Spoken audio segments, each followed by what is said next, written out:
Welcome back to St Hilda's. It may have been a while. We'd love to show you our new buildings and our gardens and how they've transformed our site and all that the college can offer to our students and the whole St Hilda's community. You'll meet our principal, our college bursar and college librarian, and they'll tell you more about how these changes are helping to shape the future of St Hilda's. First things first, let's go into the lodge and meet our team on duty in here. We have Gary, our catering and front of house manager, Talon, our porter on duty, and our all-important member of the college community, Bldg, always on duty. Follow me and we'll go up this spectacular Regina Pisa tower.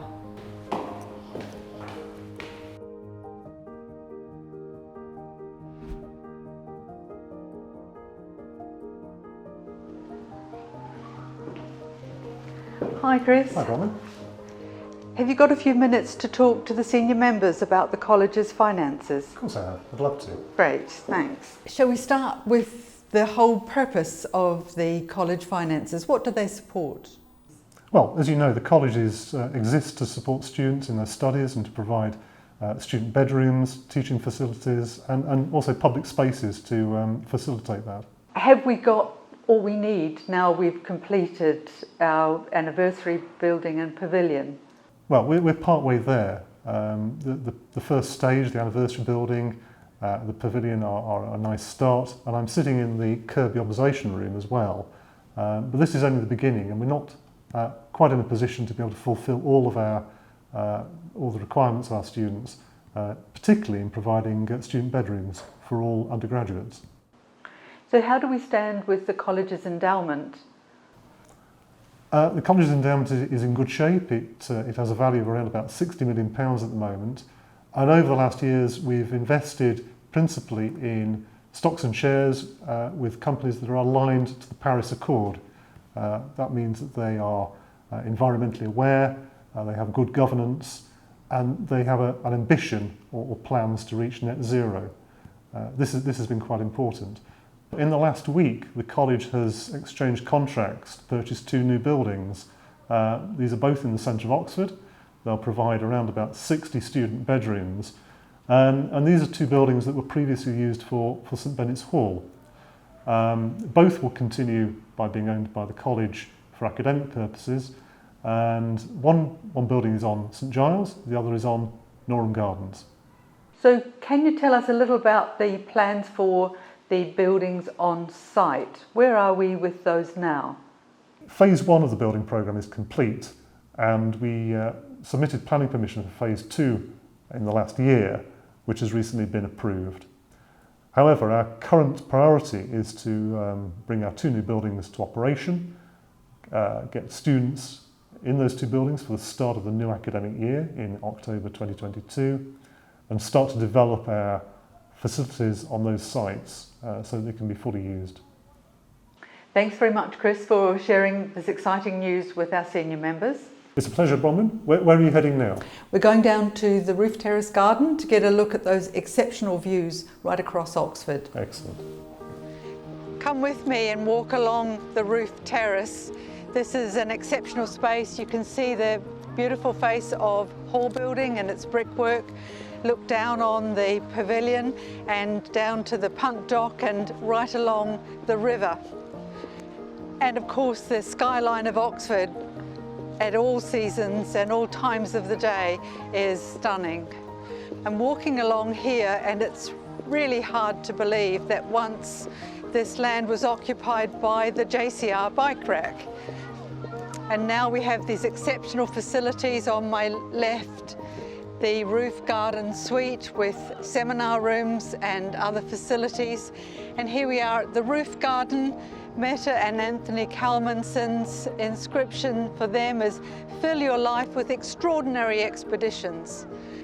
There are other important changes happening elsewhere at St Hilda's. Let's go now to the heart of the college, the Kathleen Major Library, and hear from the college librarian. This is the familiar route to the library. But let's pause just for a moment to look at the lovely Regency Square, the Grade 2 listed part of the building. Hi Jill. Hi Bronwyn, hello everyone. Welcome back to the college library. As you can see, we've started to make a few small changes to the layout of the space, so it's a little easier to move around. We've also made sure that power's available on every desk and that the lighting is adjustable so that it suits students whether they're working on paper or using their laptops. But I want to take you outside with me now so I can share with you some of our bigger plans to create a new, more accessible main entrance and space dedicated for group and study work. Come along with me. We're now on the hall lawn side of the library, and as you can see, some of my colleagues in maintenance have already started the work shoring up some of the historic windows. But I want to talk to you about some of our plans for this basement space. The library is an integral part of a student's academic life, and we want to make sure our resources and study spaces are available to everybody equally. We therefore plan to repurpose this fire exit in the basement to become a main entrance to the library from within college grounds, accessible to everybody, regardless of their access needs. These plans also give us the opportunity to change around some of the study spaces in the basement to make them more suitable to group and project work in response to student demand. By diversifying the range of spaces available to them, we're also able to maintain the historic atmosphere in the library space upstairs, which is still much valued by students. Some of you may also remember, on the other side of the library, we have the Anne Elliot Garden on Cowley Place. Now, this roadside location did not prove conducive to peaceful study or reflection, and so our plans for this new entrance also incorporate relocating the beautiful benches from that garden and rededicating the Anne Elliot Garden on this side of the library as an integral part of that entrance project. Back to you, Bronwyn. Thanks, Jill. Now we're going to go over to the Riverside walkway and take a look at the wonderful gardens right beside the pavilion. It's a great space where you can stand and watch the activities on the Charwell, and a lot of the students like to sit there and study quietly. Let's go to the pavilion to meet the senior tutor on the lovely Barbara and Harry Gould terrace. Hi Sarah. Hello Bronwyn. Thanks for joining me and our senior members today. Let's go in and take a look at the new pavilion. Sure. We've been using this amazing space a lot during the summer for events for alumni and friends. This is beautiful, isn't it? So here we are in the McDermid Auditorium. Sarah, what do you use this space for? Well, we're just about to use it for open days. Open days are coming ahead of us on the 16th, which is very exciting. We had our open days in July in here, and it was just the most wonderful space to show the college off. In a few weeks, we're going to have induction, and so we're going to use this as our main welcome space. So the students will come here to register for their university places. Last year we had the welcoming events in here. We had drinks receptions for the undergraduates and the graduate freshers, and that was delightful. It was the first time we'd had big in-person events here. And I guess we've used them for other things. I used it for some targeted access work. We had Target Oxbridge came to visit, and we ran a medicine taster session in here. And we've had the Oxford Afro-Caribbean Society use it for one of their events. And we use it for other such events throughout the year and term time. And the students, of course, who are on course, use it for their own social activities and other smaller academic meetings. And Sarah, tell us a little bit about what you see as the priorities for the college in the coming 3 years for our students. Well, I guess they're about the same as they always are. We want the best academic provision in terms of teaching. We've got a big year ahead, recruiting lots of new tutorial fellows because of turnover of posts. We've also started a new course in computer science, so I have to recruit a new computer scientist, which is exciting. So there's the academic provision in terms of tutors. There's the support of students when they're on course, and that could be any type of support through from library support, books, travel, grants, all sorts of provision, maybe bursaries at the undergraduate level, studentships at the graduate level. And of course, one thing that students always need is better accommodation and more of it, because of course we'd like to house all our undergraduates for all years of their course. One question I know that remains is about the admissions process. Ah, yes. How does that work nowadays? Golly.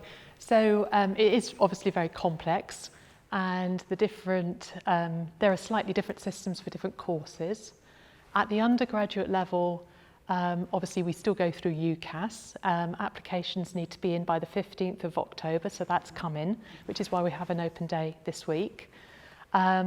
Applications in, the students have to also, about 60% of the students have to register for a test, an aptitude test, and they have to register for that the end of September, actually, before the admissions deadline, which is a bit silly.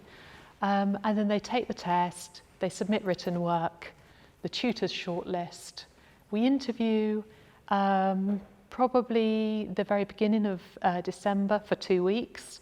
I think week 9 is the very start of December. And this year, like the last 2 years, it's been interviews online, which of course there's about a 50-50 split about whether or not we think it's better or worse. So a bit of a Brexit situation with the admissions online, but this year at least we're interviewing online, and then a decision has to be made for the future. Thank you very much for talking to our senior members today. I know they're always interested in the work that you do and in our students. Speaking of students, have you shown the senior members our lovely new student rooms? Not yet. Good idea. I'm going to take the Riverside walk to get there.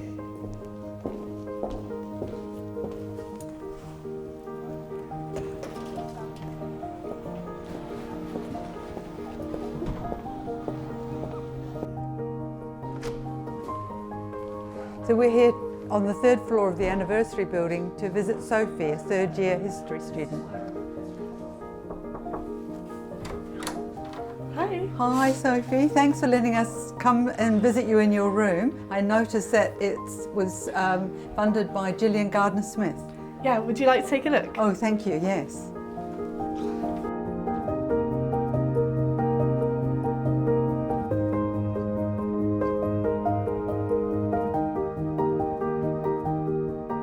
Yes, Sophie, so tell us about your room.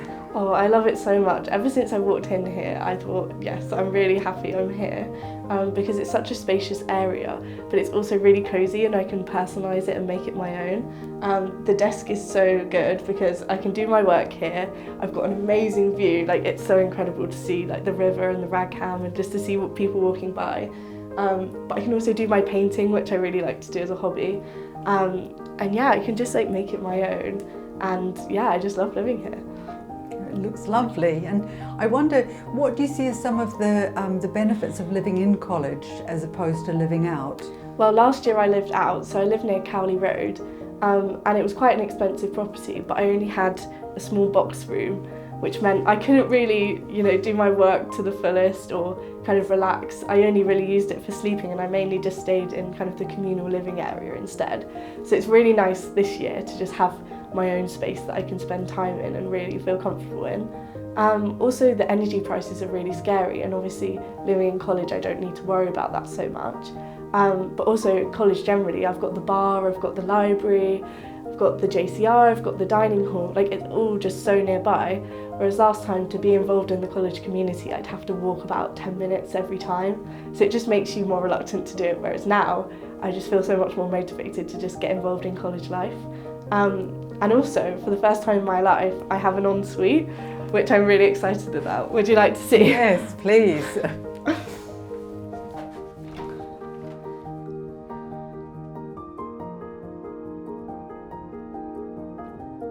And thanks for coming to visit me. What part of Hilda's are you exploring now? We're off to see another student room. Hi Elisa, thanks so much for letting us come and visit and see your room today. That's okay, come in.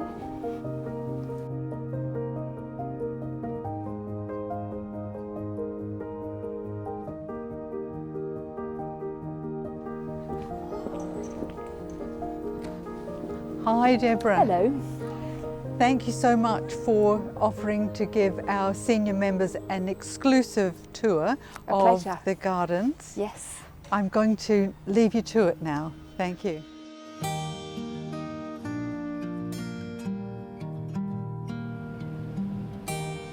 So this is the bed around the pavilion, which was all planted back in May last year, so when the buildings were finished, and we're really happy with the way it's established, as you can see, especially given the difficult season we've had this year. So we haven't planted things in blocks or drifts. We've tried to weave them through each other in a ribbon to give a nice sort of natural feel. And to add to that, we've added these tall plants, again woven through, the Verbena bonariensis, this lovely golden oats grass, which are tall plants, but they're not blocky in any way, so they don't block your view through it. So from us here, we can see through at the pavilion, into the pavilion, and likewise for anybody in there can see out. We're trying to create as long a season of interest as possible. So we've got plants like this salvia royal bumble or this lower verbena, which should keep on flowering until the frosts. As well as that, we've got a lot of plants that give us good foliage, both through the season and also in the winter. So when I cut down some of the herbaceous plants, there will still be the foliage of the steeper, for example, and lots of euphorbias with different colours and textures of foliage, which will make sure it doesn't look bare in the winter time.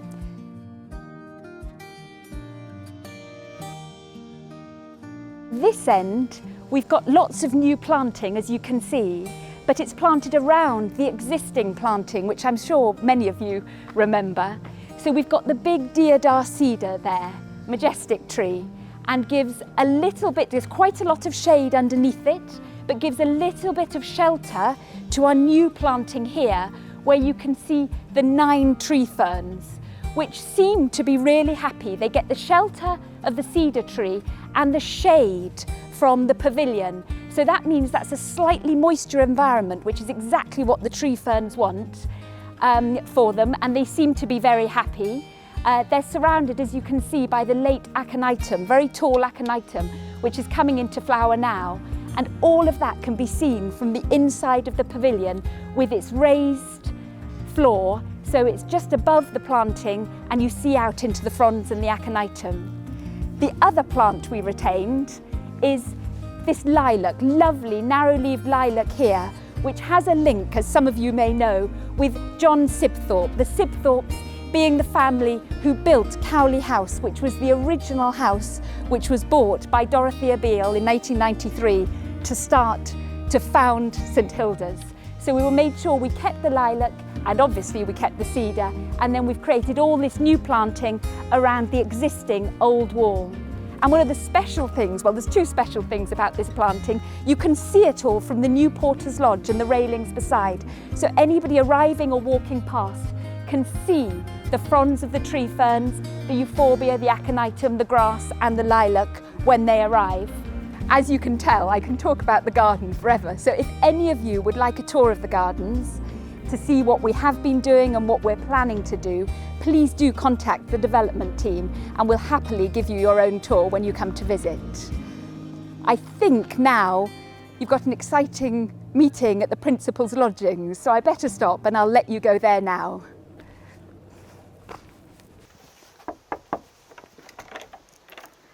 Hello. Hello, we'd like you to meet our senior members and tell them a little bit more about the college. How wonderful. Please come in. Thank you.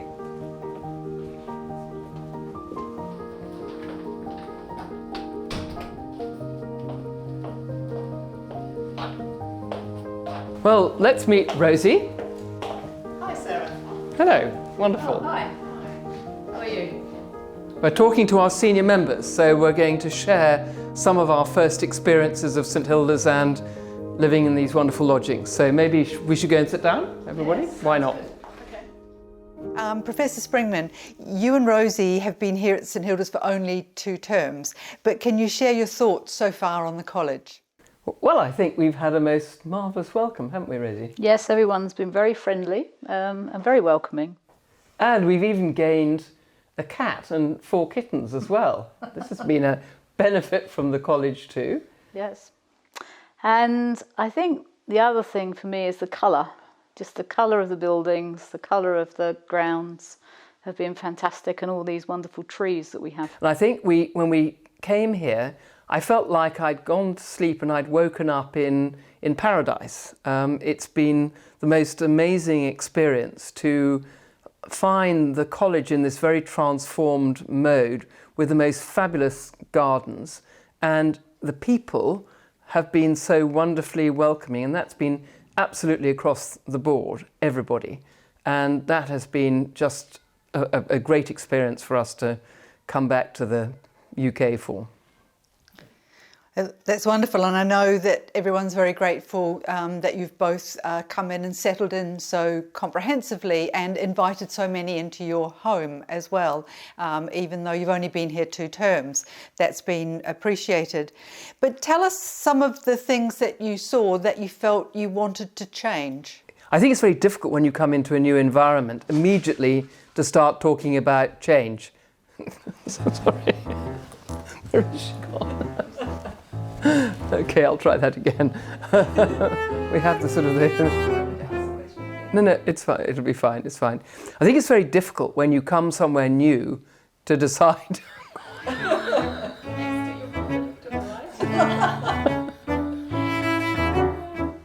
think it's very difficult to come in somewhere and try and make change immediately. Actually, that doesn't respect the people who have worked so hard for so long to build what we see today. So I spent my first 100 days absorbing and listening to people and trying to understand where the strengths lie and where there could be perhaps advances in certain areas to help the college ultimately reach its goals. And that's been a very educational experience. And I think it's happened within the academic environment, and it's happened also within the social environment. And the sporting environment. Indeed. Well, you've been very engaged in that. Well, a tiny bit. I've done a tiny bit of coaching with the rowing club, but also we've been to watch quite a few of the teams perform, which has been great. Great to see so many of the students getting involved in sport. So thinking longer term, what are the major goals that you want the college to achieve during your time as principal?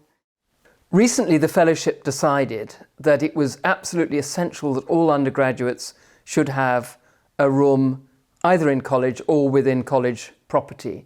And I support that fully. And we are making every effort we can to be able to fulfill that as soon as possible. And there are multiple options. That's one of them. Clearly, I want to support the scholarly aspect of the college and encourage the fellows to carry on and do their research. I would love to be able to have an impact on the sustainability and the biodiversity by bringing everybody together. We have the Radley Large Wood, for example. We are talking about decarbonisation of our buildings, and we're talking about building new buildings as well.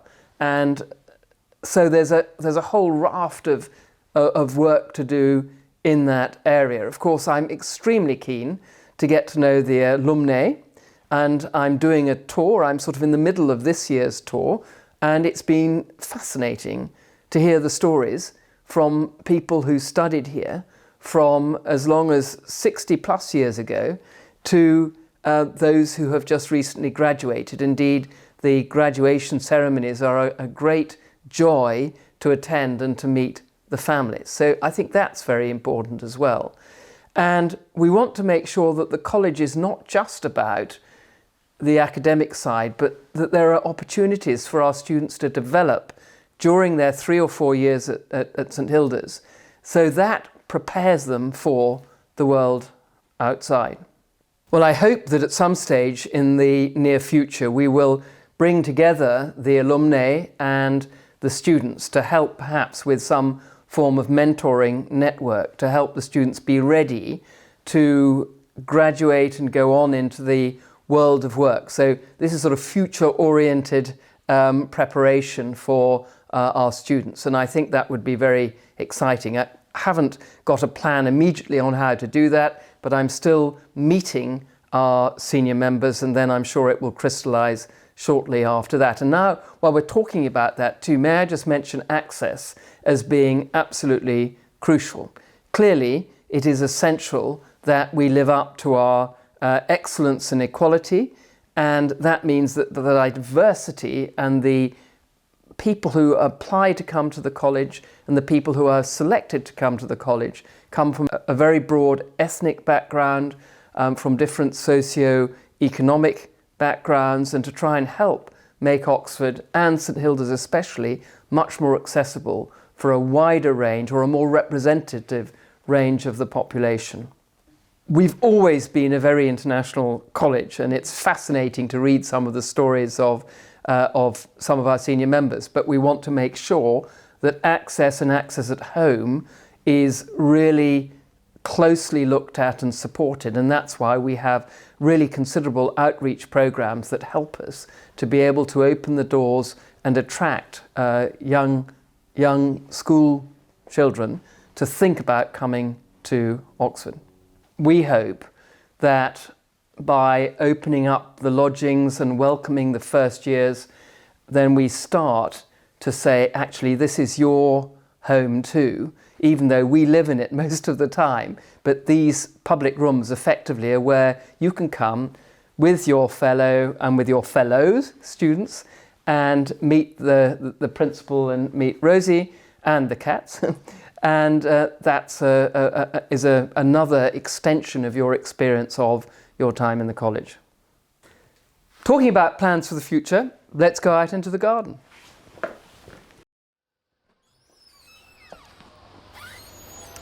So come with me through our lovely garden with all these wonderful plants that our gardeners very kindly helped to plant for us. And we're going to head down towards the gym, which Rosie and I use regularly. The Stone family gym, it's absolutely one of the best in the whole of Oxford. And here we are at the Jacqueline Dupre building. Please come with me inside. I have some really interesting news to share with you. We really hope that you're proud of your college and all of the progress that has been made in creating new buildings and indeed purchasing other buildings. And you are always welcome, wherever you are in the world, to come back here to your college, St Hilda's. And as we all remember, non frustra vixi. And please, do think about supporting us. It makes such a difference to our students in creating the environment for everybody to be able to be successful here at St Hilda's College in Oxford. Let me tell you a little bit more about it. Let's go.